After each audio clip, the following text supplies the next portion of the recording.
നമസ്കാരം.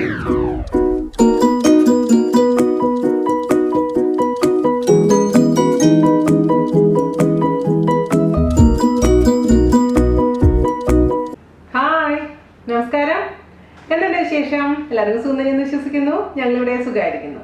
അപ്പോൾ ഞാൻ പ്രോമിസ് ചെയ്ത പോലെ തന്നെ നമ്മുടെ റുമാലി റൊട്ടിയുടെ റെസിപ്പി ആയിട്ട് വന്നിട്ടുണ്ട് കേട്ടോ. അപ്പോൾ കുറേ ദിവസങ്ങളായി നിങ്ങളുടെ പറഞ്ഞിട്ടുണ്ടായിരുന്നു അല്ലേ? ഞാൻ കഴിഞ്ഞ ദിവസം ഏതോ ഒരു വീഡിയോ ഇട്ടപ്പോൾ അത് റുമാലി റൊട്ടിയുടെ കൂടെയാണ് ഞാൻ സെർവ് ചെയ്തിട്ടുണ്ടായിരുന്നത്. അപ്പോഴേ തന്നെ നിങ്ങൾ ഒരുപാട് പേര് എൻ്റെ അടുത്ത് ചോദിച്ചിട്ടുണ്ടായിരുന്നു. അപ്പോൾ ഞാൻ പറഞ്ഞ പോലെ തന്നെ ഇച്ചിരി നീണ്ടുപോയി. പിന്നെ എല്ലാത്തിനും അതിൻ്റെതായ സമയമുണ്ട്. ആ സമയം എപ്പോഴും പറയാറില്ലേ? അപ്പോൾ ഇപ്പോഴാണ് റുമാലി റൊട്ടിക്കുള്ള സമയമായത്. അപ്പോൾ ഞാൻ വളരെ ഈസി വേയിലാണ് ചെയ്തിരിക്കുന്നത്. എല്ലാവർക്കും പെട്ടെന്ന് തന്നെ ചെയ്ത് നോക്കാൻ പറ്റുന്ന റെസിപ്പിയാണ്. അതേസമയം നല്ല ടേസ്റ്റിയാണ്.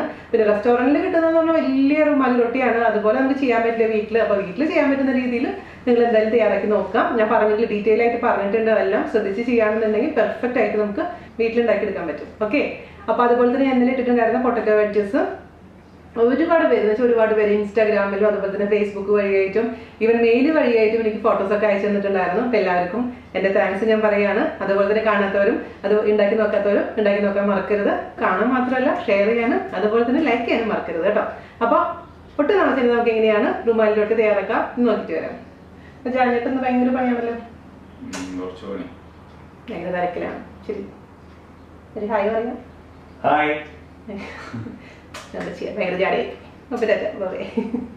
അപ്പോൾ നമുക്ക് റുമാലി റൊട്ടി ഉണ്ടാക്കാൻ തുടങ്ങിയാലോ?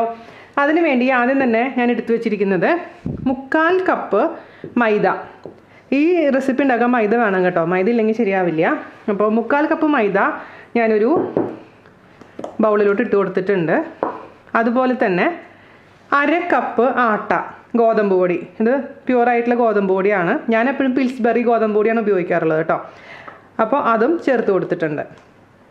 പിന്നെ ഞാനിതിലേക്ക് ചേർത്ത് കൊടുക്കാൻ പോകുന്ന ആവശ്യത്തിന് ഉപ്പാണ്. ഉപ്പും ചേർത്തിട്ട് നന്നായിട്ട് ഇതങ്ങ് മിക്സ് ചെയ്ത് കൊടുക്കുക. ഈ മൈദയും ഗോതമ്പ് പൊടിയും കൂടിയിട്ട് നന്നായി മിക്സായി ഈവനായി മിക്സായി കഴിഞ്ഞതിന് ശേഷം വേണം നമുക്ക് ഒന്നില്ലെങ്കിൽ ഇതിലേക്ക് ഡയറക്റ്റായിട്ട് കുറച്ച് വെള്ളം ഒഴിച്ച് കൊടുക്കാം. അതല്ലെങ്കിൽ ഞാൻ എപ്പോഴും ചപ്പാത്തി ഉണ്ടാക്കുന്ന പോലെ തന്നെ വെള്ളത്തിലോട്ട് നമുക്ക് ഈ പൊടി ചേർത്ത് കൊടുക്കാം. ഞാൻ എപ്പോഴും പ്രിഫർ ചെയ്യുന്നത് എന്താ, വെള്ളത്തിലോട്ട് പൊടി ചേർക്കാനാണ്. അതുകൊണ്ട് ഒരു ബൗൾ എടുത്തിട്ടുണ്ട് ഞാനിവിടെ. ആ ബൗളിലോട്ട് ഞാനിവിടെ ആദ്യം തന്നെ ഒരു 1/2 ഗ്ലാസ് വെള്ളം ഒഴിക്കാൻ പോവാണ്. അതിലോട്ട് നമ്മൾ മിക്സ് ചെയ്ത് വെച്ചിരിക്കുന്ന മാവ് കുറച്ച് ഇട്ടതിന് ശേഷം അങ്ങ് മിക്സ് ചെയ്ത് കൊടുക്കാം. പെട്ടെന്ന് തന്നെ നമുക്ക് ചപ്പാത്തി ഉണ്ടാക്കാൻ എളുപ്പമായിരിക്കും. അപ്പോൾ ഈ മെത്തേഡ് അല്ലെങ്കിൽ ഞാൻ പറഞ്ഞ പോലെ പൊടിയിലോട്ട് വെള്ളം ഒഴിച്ചിട്ട് ഉണ്ടാക്കിയാലും മതി. എന്താണോ നിങ്ങൾക്ക് താല്പര്യം അതനുസരിച്ച് ചെയ്തോളൂ. നല്ല സോഫ്റ്റായിട്ട് അങ്ങ് കുഴച്ചെടുക്കണം. ഇത് റുമാലി റൊട്ടിയൊക്കെ ഞാനിവിടെ ദുബായിൽ വന്ന സമയത്തിന് ആദ്യമായിട്ട് ഇത് സംഭവം കാണുന്നതും കഴിക്കുന്നതും കേട്ടോ. അപ്പോൾ ഞാൻ എന്നിട്ട് ഇൻ്റർനെറ്റിലൊക്കെ സെർച്ച് ചെയ്തു, കുറേ റെസിപ്പികൾ കണ്ടു. അപ്പോൾ അങ്ങനെ വലിയ കുടം പോലത്തെ സംഭവമൊക്കെ നമ്മൾ ഗ്യാസ് സ്റ്റവിൽ കമത്തി വെച്ചിട്ട് അതിൻ്റെ മുകളിൽ വലിയതായിട്ട് ഉണ്ടാക്കിയിടുന്നതൊക്കെയാണ് കണ്ടിട്ടുണ്ടായിരുന്നത്. എന്നിട്ട് ഞാൻ ട്രൈ ചെയ്തു. എൻ്റെ കൈയൊക്കെ പൊള്ളി, ജാണ്ടേന്ന് നല്ല ചീറ്റൊക്കെ കേട്ടു. ഇനി മേലെ അങ്ങനത്തെ ഒന്നും ട്രൈ ചെയ്യാൻ പാടില്ല എന്ന് ഓർഡറും കിട്ടി. അങ്ങനെ ഇരിക്കുമ്പോഴാണ് ഞാൻ പിന്നെ നമ്മുടെ varava.com വാഷെഫിൻ്റെ ഈ റെസിപ്പി കാണുന്നത്. അപ്പോൾ കൊള്ളാലോ, സംഭവം ഒരു വ്യത്യാസമായിട്ടുണ്ടല്ലോ, കുറച്ച് ഈസി ആയിട്ടുണ്ടല്ലോ എന്ന് തോന്നി. അങ്ങനെ ഞാൻ ട്രൈ ചെയ്തപ്പോൾ എനിക്ക് സക്സസ് ആയി. റെസ്റ്റോറൻറ്റിൽ നിന്ന് കിട്ടുന്ന പോലെ ഭയങ്കര വലിയ സൈസൊന്നും അല്ലെങ്കിലും വീട്ടിലുണ്ടാക്കാൻ പറ്റുന്ന ഈസിയസ്റ്റ് മെത്തേഡായിട്ട് എനിക്ക് ഫീൽ ചെയ്തത്. അതിനുശേഷം ഞാൻ ഈ മെത്തേഡ് മാത്രമാണ് എപ്പോഴും ഫോളോ ചെയ്യാറുള്ളത്. ഞാൻ എൻ്റെ ബ്ലോഗിൽ റെസിപ്പി പണ്ടേ ഇട്ടിട്ടുണ്ടായിരുന്നു. അപ്പോൾ ചെറിയ മാറ്റങ്ങൾ മാത്രമേ ഞാൻ വരുത്തിയിട്ടുള്ളൂ. വാഷെഫിൻ്റെ റെസിപ്പിയിൽ നിന്ന് നമ്മൾ റേഷ്യോ കുറച്ച് ചേഞ്ച് ചെയ്തിട്ടുണ്ട്. പക്ഷേ മെത്തേഡൊക്കെ സെയിം തന്നെയാണ് ഞാൻ ഫോളോ ചെയ്തിരിക്കുന്നത്. അപ്പോൾ നമ്മുടെ റെസിപ്പിയുടെ ഫുൾ ക്രെഡിറ്റ് നമ്മുടെ വാഷെഫിനാണ് കേട്ടോ. അപ്പോൾ നല്ല സോഫ്റ്റായിട്ട് ഞാൻ കുഴച്ചിട്ടുണ്ട്.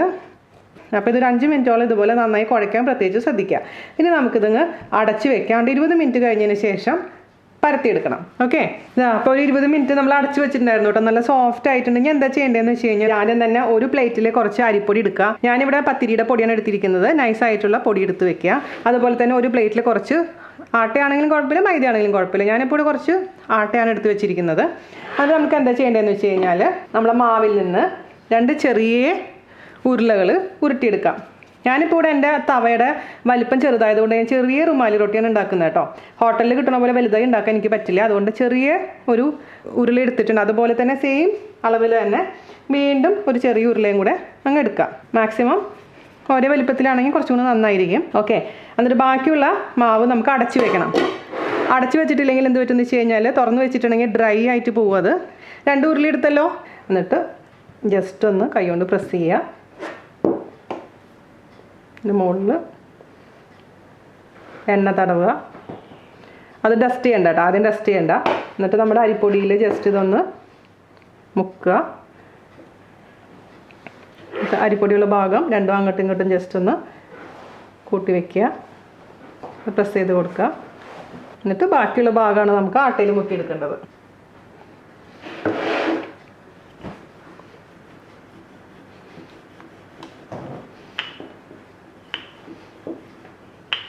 ആദ്യം വിട്ടു വരുന്ന പോലെ തോന്നും, പക്ഷേ നമ്മളിത് പരത്തി പരത്തി വരുമ്പോൾ അത് ഒട്ടിപ്പിടിച്ചോളും കേട്ടോ.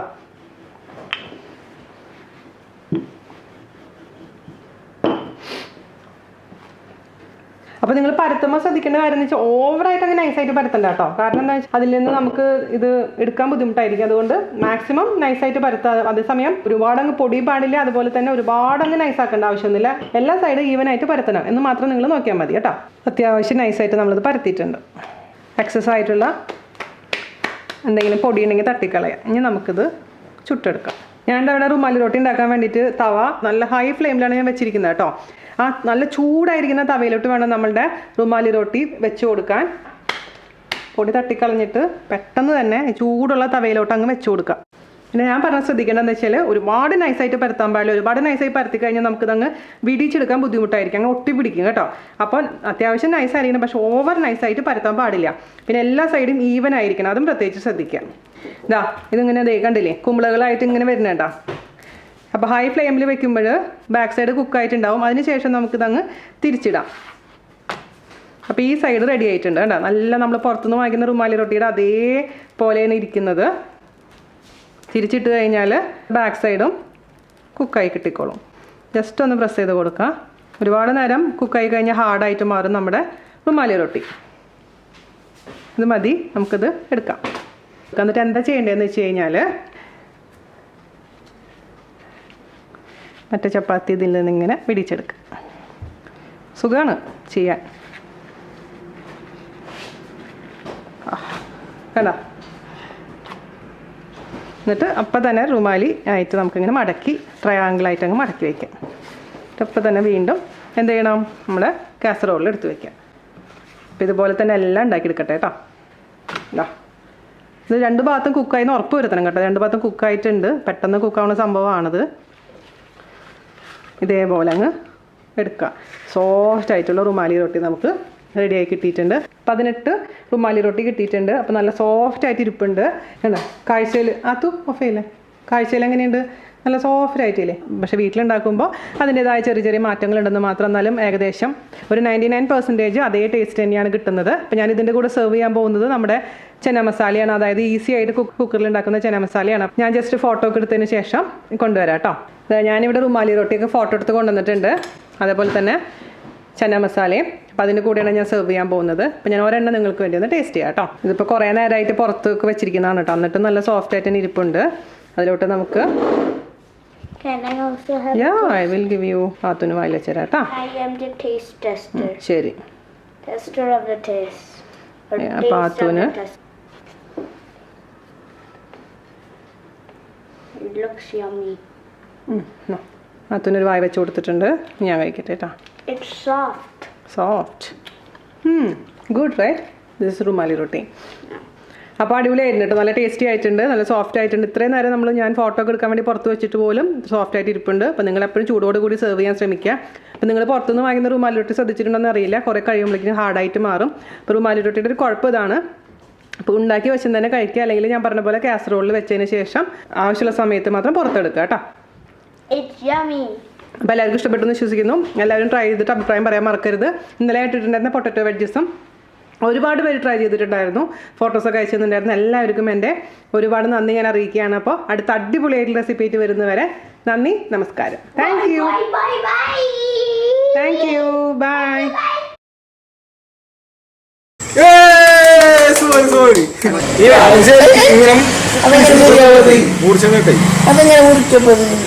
കണ്ണന്നെ കേക്ക് വാങ്ങിച്ചിട്ടുണ്ടോ?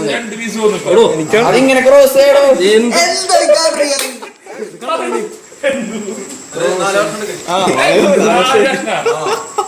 ഇതിന് മതിയാ, ഇതിലുള്ള ആശാരിക്കും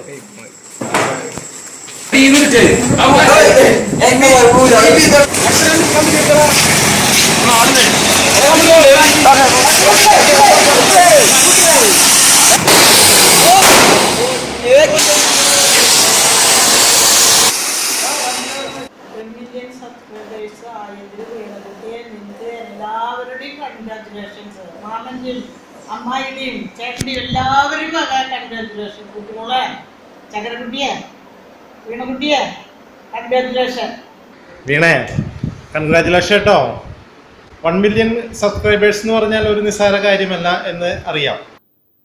1 മില്യൺ സബ്സ്ക്രൈബേഴ്സ്. വീണ, ഹായ് വീണേച്ചി, നമ്മുടെ വീണാസ് കറിവേൽ 1 മില്യൺ സബ്സ്ക്രൈബേഴ്സ് ആയതിന് ബിഗ് ബിഗ് ബിഗ് കോൺഗ്രാറ്റ്സ്.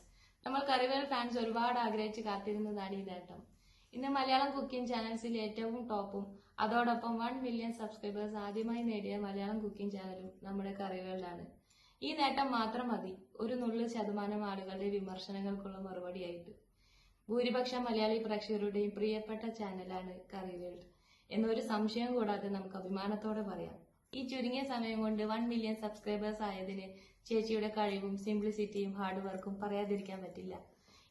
ഇന്നത്തെ പോലെ തന്നെ കറിവേൾഡ് എന്നും ടോപ്പായി തന്നെ നിൽക്കട്ടെ എന്ന പ്രാർത്ഥനയോടെ കൺഗ്രാറ്റുലേഷൻസ് വൺസ് അഗൈൻ വീണേച്ചി and all the best. Hi വിനേച്ചി, അങ്ങനെ ഇതാ നമ്മൾ 1 മില്യൺ സബ്സ്ക്രൈബേഴ്സ് ക്രോസ് ചെയ്തിരിക്കുകയാണ്. ഈ സന്തോഷ നിമിഷത്തിൽ ചേച്ചിയോടൊപ്പം ഞങ്ങളും പങ്കുചേരുന്നു. ഇന്ന് മലയാള കുക്കിംഗ് ചാനൽസിൽ നമ്പർ 1 വീണാസ് കറിവേൾഡ് ആണ്. അതെന്നും അങ്ങനെ തന്നെ നിലനിൽക്കട്ടെ എന്ന് സർവേശ്വരനോട് പ്രാർത്ഥിക്കുന്നു. All the best. ഹായ് വീണ. വീണാസ് കറിവേൾഡിൻ്റെ ഈ അസുലഭ നിമിഷത്തിൽ, ഈ സന്തോഷവേളയിൽ ഞങ്ങളും പങ്കുചേരുന്നു. ഇനിയും ഒരുപാട് ഉയരങ്ങളിൽ എത്തട്ടെ എന്ന് ആത്മാർത്ഥമായി പ്രാർത്ഥിക്കുന്നു. ഹായ് വീണേച്ചി, congratulations. Keep going dear. Hi Veena, congrats, all the best, keep going. Hi Veena ചേച്ചി, ആദ്യം തന്നെ വലിയൊരു കൺഗ്രാറ്റ്സ്. അങ്ങനെ നമ്മുടെ വീണാസ് കറിവേൾഡ് 1 മില്യൺ സബ്സ്ക്രൈബേഴ്സ് ആയിരിക്കുകയാണ്. 20,000 സബ്സ്ക്രൈബേഴ്സ് ഉള്ള സമയത്താണ് ഞാൻ വീണാസ് കറിവേൾഡ് എന്ന ചാനൽ ആദ്യമായി കാണുന്നതും വീണേച്ചിയെ പരിചയപ്പെടുന്നതും. ആ പരിചയവും സ്നേഹവും ഇഷ്ടവും ഒക്കെ ഇതായിപ്പോൾ 1 മില്യൺ സബ്സ്ക്രൈബേഴ്സ് എന്ന സന്തോഷത്തിൽ എത്തി നിൽക്കുകയാണ്. ഇനിയും ഒരുപാട് ഉയരങ്ങൾ കീഴടക്കാൻ ചേച്ചിക്ക് സാധിക്കട്ടെ എന്ന് ഈ അവസരത്തിൽ പ്രാർത്ഥിക്കുന്നു. Once again best of luck and congrats to Veena ചേച്ചി. Love you. അങ്ങനെ നമ്മുടെ വീണാസ് കറിവേൾഡ് 1 മില്യൺ അടിച്ചിരിക്കുകയാണ്. അപ്പൊ വീണയ്ക്ക് ഈ അവസരത്തില് ഒരുപാട് കൺഗ്രാറ്റ്സ് ഞാൻ നേരെയാണ്. ഒരുപാട് സന്തോഷം. ഹായ് വീണ ചേച്ചി, ഞാൻ ഷബാന. വീണാസ് കറിവേൾഡിൻ്റെ 10 ലക്ഷം സബ്സ്ക്രൈബേഴ്സിൽ ഒരാളാണ് ഞാനുമെന്ന് അഭിമാനത്തോടെ പറഞ്ഞുകൊണ്ട് വീണ ചേച്ചിക്ക് എല്ലാവിധ ആശംസകളും ആദ്യം തന്നെ അറിയിക്കുന്നു. 10 ലക്ഷം സബ്സ്ക്രൈബേഴ്സ് കൈവരിച്ച ആദ്യത്തെ മലയാളം കുക്കിംഗ് ചാനൽ എന്ന ബഹുമതി വീണാസ് കറിവേൾഡിന് തന്നെ കിട്ടിയതിൽ ഞങ്ങൾ ഓരോ സബ്സ്ക്രൈബേഴ്സിനും അഭിമാനമുണ്ട്, അതിൽ കൂടുതൽ സന്തോഷമുണ്ട്. 1 2 അല്ല, 1M 10 ലക്ഷം ജനങ്ങൾ ചേച്ചിയുടെ കഴിവിൻ്റെ അർഹതയ്ക്ക് തന്ന ഒരു അംഗീകാരമായിട്ടാണ് ഞങ്ങൾ എല്ലാവരും ഇതിനെ കാണുന്നത്. എൻ്റെ ഭാഷയിൽ പറയുകയാണെങ്കിൽ, ആവശ്യത്തിന് സർട്ടിഫിക്കറ്റുകളൊക്കെ കയ്യിലുണ്ടായിട്ടും ജോലിക്ക് പോകാനാതെ വീട്ടിലിരിക്കേണ്ടി വരുന്ന എന്നെ പോലെയുള്ള സ്ത്രീകളുടെ ഒരു വലിയ ഇൻസ്പിറേഷൻ, അതുപോലെ തന്നെ കൊണ്ടൊന്നും ചെയ്യാൻ പറ്റില്ല എന്ന് സ്വയം മുദ്രകുത്തി വീട്ടിൽ ചടഞ്ഞിരിക്കുന്ന ഒരു വിഭാഗം സ്ത്രീകളുടെ മോട്ടിവേഷൻ, കൂടാതെ രുചിയുള്ള ഭക്ഷണം ഉണ്ടാക്കി കൊടുക്കാൻ സാധിക്കാത്തതിൻ്റെ പേരിൽ അപഹാസ്യരാകുന്ന ബുദ്ധിമുട്ടുന്ന ഒരു കൂട്ടം സ്ത്രീകളുടെ ബെസ്റ്റ് ടീച്ചർ. ഞങ്ങളുടെ വീണ ചേച്ചിക്ക് ഞങ്ങൾ ചാർത്തി കൊടുക്കുന്ന പട്ടങ്ങൾ ഏറെയാണ്.